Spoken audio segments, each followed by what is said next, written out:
नमस्कार, ईटीव्ही भारतमध्ये आपलं स्वागत। आपण पाहत आहात न्यूज टाइम। काँग्रेसच्या रश्मी बर्वेंचा उमेदवारी अर्ज ठरला अवैध। जात पडताळणी समितीनं रश्मी बर्वे यांचं जात प्रमाणपत्र ठरवलं अवैध।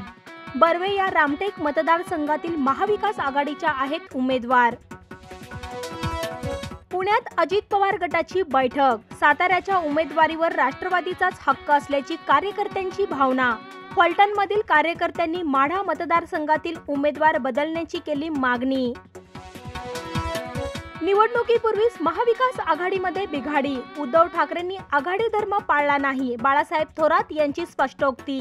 काँग्रेस नेते संजय निरुपम यांनी केला जाहीर निषेध।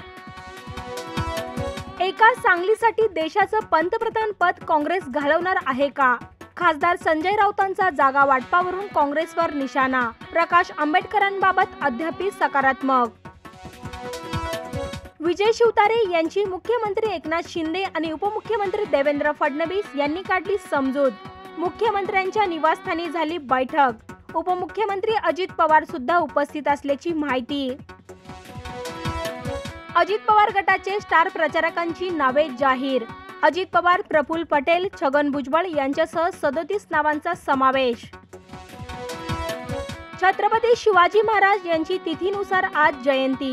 राज्यभरात विविध कार्यक्रमाचं आयोजन। ठाकरे गटानं छत्रपती शिवाजी महाराज आंतरराष्ट्रीय विमानतळावर शिवजयंती केली साजरी। उद्धव ठाकरेंनी केलं अभिवादन। अरविंद केजरीवाल यांना मुख्यमंत्री पदावरून हटवण्यास दिल्ली उच्च न्यायालयाचा नकार। परिवाराला भेटण्यासाठी न्यायालयाने दिली परवानगी। अभिनेत्री जेनिफर मिस्त्री बन्सीवालची निर्माता असित कुमार मोदीनं नुकसान भरपाई दिली नसल्याची तक्रार।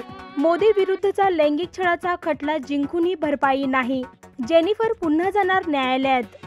न्यूज टाइम मध्ये आज येथेच थांबूया। अधिक माहितीसाठी लॉग इन करा etvbharat.com।